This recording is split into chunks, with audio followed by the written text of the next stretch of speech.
Hola y bienvenidos a una nueva edición de Diálogo. Les saluda Shen Qian desde Beijing. En octubre se ha celebrado en Colombia la conferencia de las partes del Convenio sobre la Diversidad Biológica de las Naciones Unidas, también conocida como COP16 por sus siglas en inglés. El evento reunió a delegaciones de 196 países.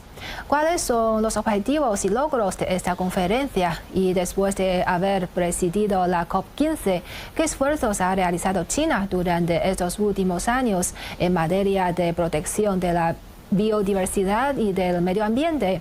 Para ampliar estos temas, hoy realizaremos una conexión a distancia con el señor Lucas Gutiérrez Rodríguez, doctor en ecología y profesor en la Escuela de Ciencias de la Vida e Ingeniería de la Universidad de Ciencia y Tecnología del Suroeste de China. Profesor Gutiérrez, bienvenido a nuestro programa. Hola, buena mañana en Beijing. Muchas gracias. Encantado de estar con ustedes. Muchas gracias. En su opinión, ¿qué papel desempeña la COP16 en el esfuerzo actual de la protección del medio ambiente a nivel mundial? Sí, en primer lugar, decir que es una gran oportunidad de reunir a todas las partes firmantes del Convenio de Diversidad Biológica para potenciar la cooperación internacional tan importante para resolver una de las grandes cuestiones ambientales del momento. Es urgente, mediante esta COP16, potenciar las medidas que sean adecuadas, conducentes a la protección, conservación, uso sostenible de la biodiversidad, porque todos sabemos que la diversidad biológica sustenta el funcionamiento de los ecosistemas y el funcionamiento de nuestras economías y sociedades. Es fundamental para la vida humana también. Los datos nos dicen que la situación de la biodiversidad a nivel mundial es preocupante. Por ejemplo, recordar que de las 20 metas de Aichi para 2020, tan solo se han cumplido de esas 20 parcialmente 6 de ellas, lo cual pone en evidencia las dificultades de implementación. Yo creo que es muy importante destacar en estos momentos la importancia que tienen las medidas de implementación y, por ejemplo, poniendo un ejemplo dentro del campo de los bosques, digamos que los objetivos de reducción de la tasa de deforestación, de la pérdida de hábitats, que serían reducirlos al 50% de las tasas históricas, no se están alcanzando. Es verdad que se está reduciendo la deforestación a un nivel digamos sustancial, pero no a la velocidad deseada. Y además de las especies censadas, estudiadas a nivel global, aproximadamente el 25% de las mismas está en peligro de extinción. Estamos hablando de 1 millón de especies en peligro de extinción. ¿Esto qué supone? Supone que hay que tomar medidas enérgicas mediante esta COP16 de implementación, de financiación, por supuesto, para detener esa deforestación y actuar también en interacción con otras cuestiones que son importantes, tales como el cambio climático. Recordemos, por ejemplo, dentro de los bosques, que el cambio climático está potenciando, decía muy recientemente un estudio de hace 2 días en la revista Nature, que el cambio climático está incrementando sustancialmente la superficie quemada de bosques anual. De manera que es un problema que hay que atacar conjuntamente. Yo creo que esta COP16 debe priorizar todas estas cuestiones y poner en la agenda medidas urgentes que ataquen ya a corto plazo el problema de la pérdida de diversidad para detener la pérdida, invertir la pérdida y garantizar a medio y a corto plazo una recuperación de los ecosistemas, las especies y la diversidad genética. En su opinión, ¿cuáles son los principales objetivos de la COP16 y cree que estos objetivos son suficientes para abordar los desafíos que plantea el cambio ambiental? Sí, consideraría 4 grandes objetivos que tiene esta COP16. En primer lugar, poner las medidas en marcha para frenar esa pérdida de biodiversidad. Por otra parte, poner las medidas para potenciar el uso racional, sostenible de la diversidad biológica. En tercer lugar, destacaría el uso equitativo y justo de los recursos genéticos y de la diversidad biológica. Y finalmente, poner a disposición de todas las partes, especialmente los países en desarrollo y muy especialmente los países menos adelantados, las medidas de financiación. Esto es muy importante porque, digamos que, decía antes, tan solo se han cumplido parcialmente 6 medidas de las 20 metas de Aichi anteriormente.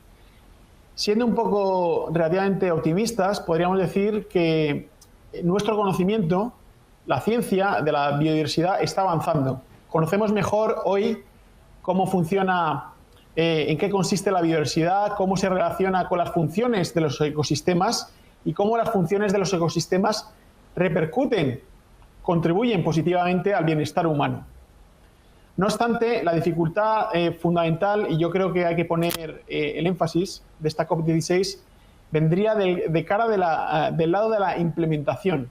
Es decir, la ciencia yo creo que está avanzando muy rápidamente, pero las dificultades vienen más del lado de cómo aplicamos esos conocimientos científicos sobre el terreno, sobre los humedales, sobre los mares también, para todos juntos poder avanzar y aplicar en la práctica esas medidas. Yo creo que además China está bien situada, mejor que otros países y sociedades, yo creo, porque tiene una gran capacidad de planificación a medio y largo plazo y a corto plazo, por supuesto, y una importante capacidad de incidencia y de velocidad y flexibilidad en la aplicación de las políticas ambientales. Sí, y como el país anfitrión de la COP15, ¿cuáles son los aspectos más destacados de China en la protección de la biodiversidad en los últimos años? Bueno, destacaría bastantes aspectos. Yo creo que China está haciendo un esfuerzo importante en el campo de la biodiversidad. Ha hecho grandes esfuerzos y ha obtenido buenos resultados en la integración de la biodiversidad en todas sus políticas sectoriales y de forma transversal en el conjunto de la sociedad. Digamos que China además está haciendo un importante esfuerzo de conservación in situ en las áreas naturales y conservación ex situ fuera de las zonas naturales. En primer lugar, diría que en las medidas in situ de conservación destacaría la importante red de espacios naturales protegidos que tiene China. Actualmente cubre el 18% del territorio nacional de China. Y además, esto no es solo esa parte, sino que además se combina con las líneas de conservación ecológica, que consisten en una aplicación científica, una planificación espacial de las funciones ecológicas, que vienen a cubrir actualmente el 30% de la superficie del país. ¿Con esto qué quiero decir? Actualmente se está protegiendo el 90% de los ecosistemas más importantes de China, se está protegiendo aproximadamente el 70% de las comunidades de vegetación superior, de plantas superiores, y aproximadamente también el 65% de las especies de fauna y de flora también. Por su parte, en las medidas de carácter ex situ, es decir, aquellas medidas que se están tomando en parques botánicos, en zoológicos, en lugares de cría, pues son importantes. Destacaría que China tiene actualmente unos 200 parques botánicos donde se recupera y se conserva la diversidad genética vegetal. Tiene además parques zoológicos, aproximadamente unos 240, y más de 250 centros de cría en cautividad. De esta manera, China tiene importantes medidas de reintroducción de especies vegetales en los ecosistemas naturales. Se han logrado reintroducir, por ejemplo, 112 especies vegetales en ecosistemas naturales. Se han logrado también criar en cautividad unas 60 especies de fauna, animales, Y las medidas son en muchos campos. Ampliaría también diciendo que China ha realizado un importante esfuerzo en la conservación de los hábitats naturales. Por ejemplo, China ha sido pionera en la adopción de grandes programas forestales en los últimos 30 años, destacando el incremento de la superficie y el volumen de las masas forestales durante más de 30 años en el país.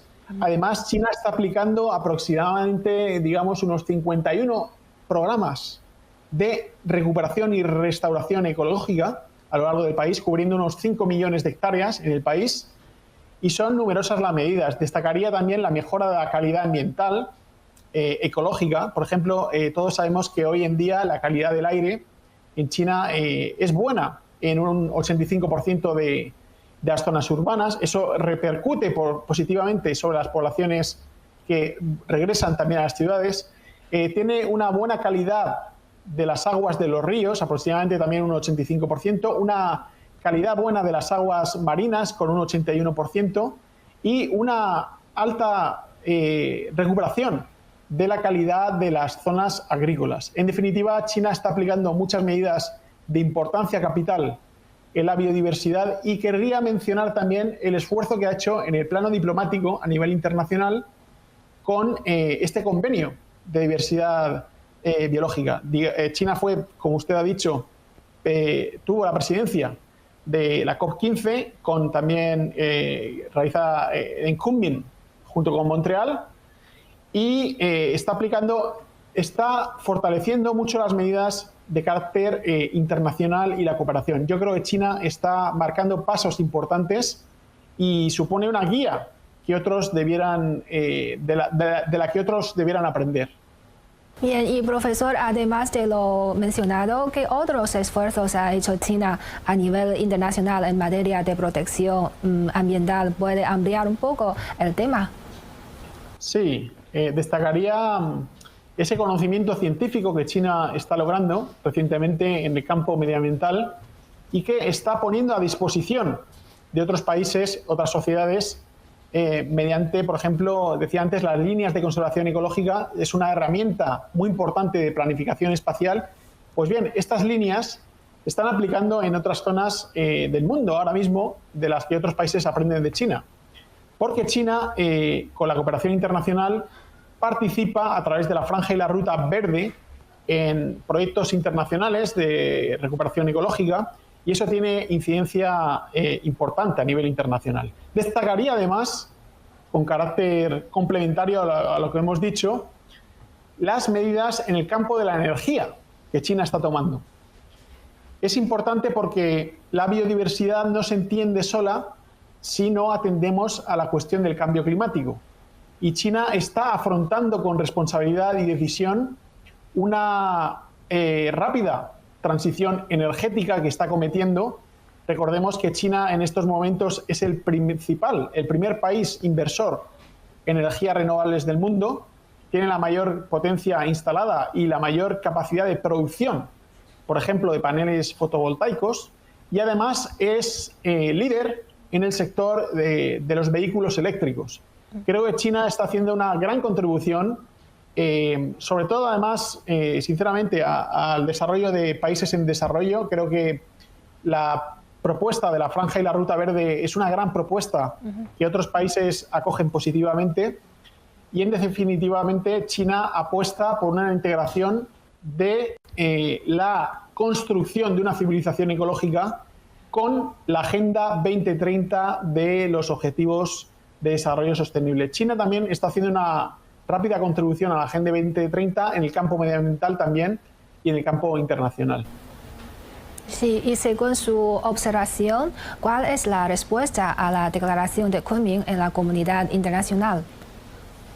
Sí, la respuesta fue importante a esta declaración de Kunming, que ofrecía una visión para vivir en armonía con la naturaleza en 2050, y ha sido una acogida importante. Yo creo que además ha perfilado a China claramente como líder indiscutible en el ámbito medioambiental a nivel internacional, como un actor global importante en este ámbito, y fundamentalmente destacaría que se han acogido fundamentalmente dos planos. En el plano a corto plazo, 2030, se trata de frenar la pérdida de diversidad ecológica, biológica con tres niveles.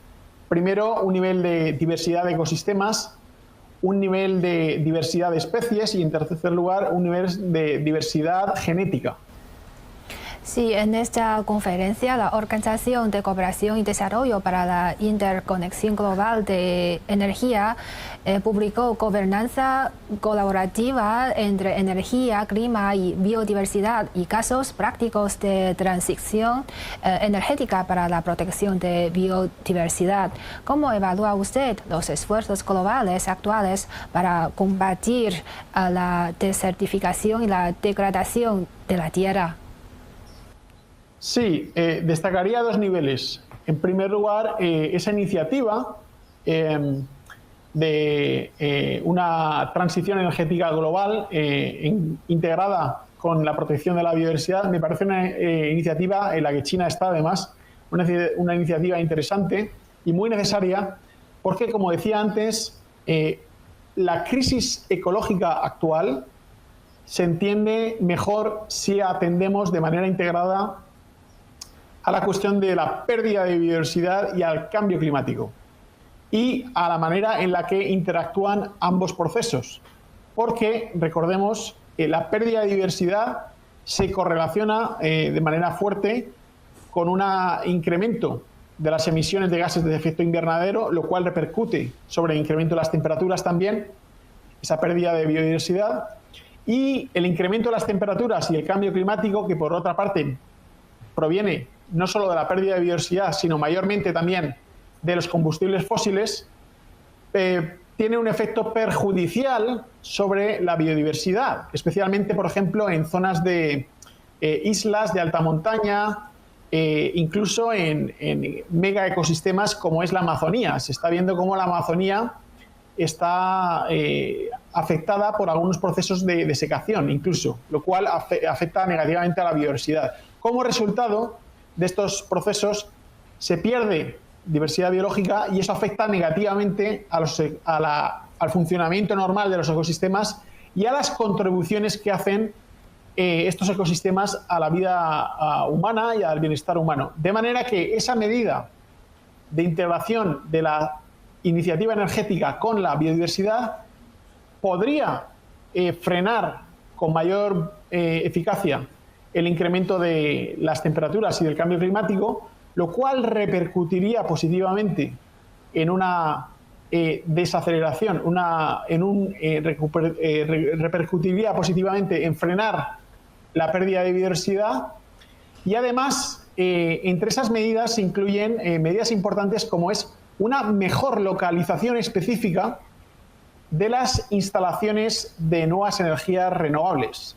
Porque recordemos que en la etapa previa de energías renovables, dado que es un proceso de know-how, de ir aprendiendo con la experiencia, pues en ocasiones se han producido conflictos a nivel global entre lugares, por ejemplo, donde se ubicaban medidas de instalaciones eólicas o solares y lugares donde tenían una alta conservación, una alta biodiversidad.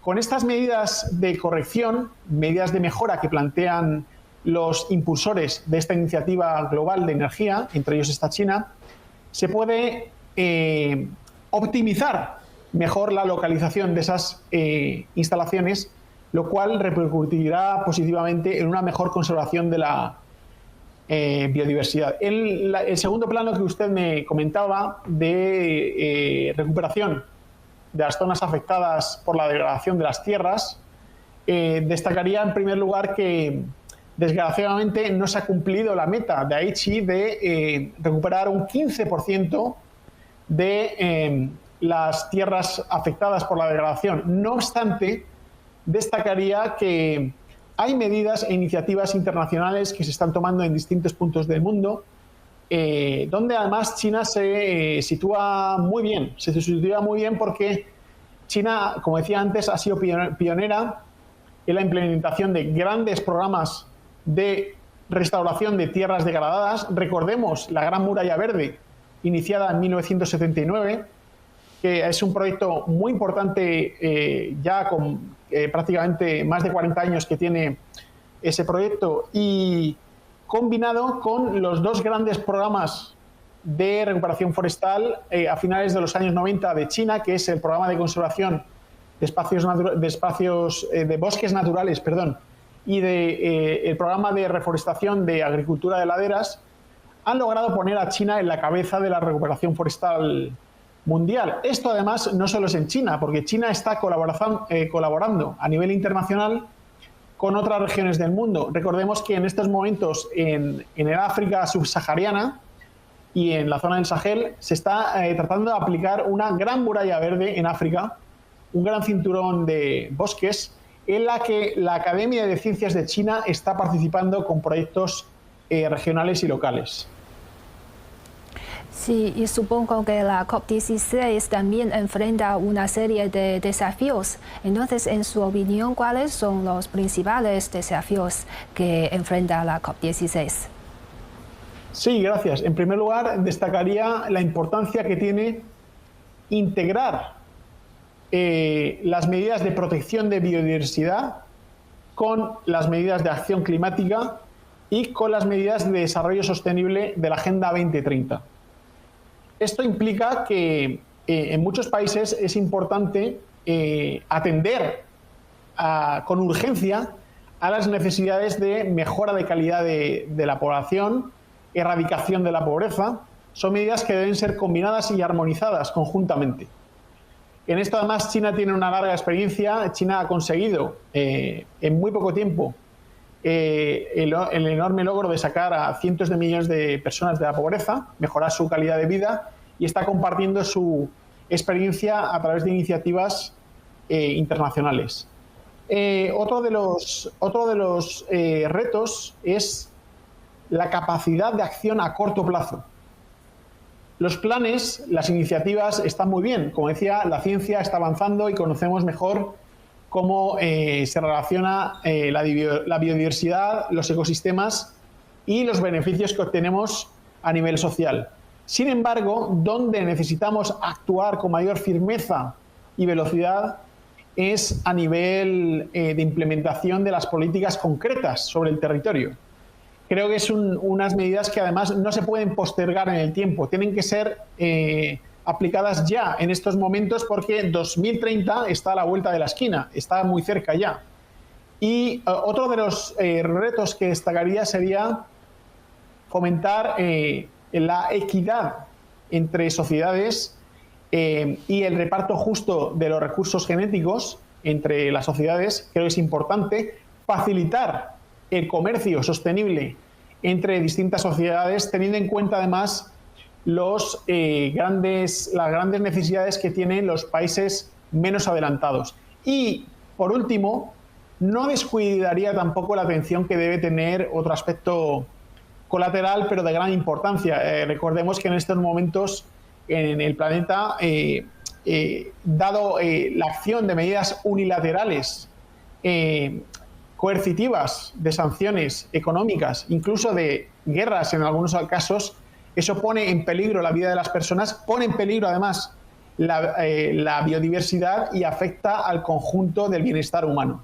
Creo que, por tanto, estos son los grandes retos que plantea esta COP, esa integración entre biodiversidad de sociedad, equidad, un comercio y desarrollo sostenible entre las zonas, una acción inmediata y urgente en las medidas de biodiversidad, cambio climático y desarrollo, y un avance en el frente de la paz y de la cooperación internacional. Sí, ¿y cree usted que la COP16 ha creado o ofrecido modelos de cooperación innovadores para promover la protección ambiental global? Creo que sí.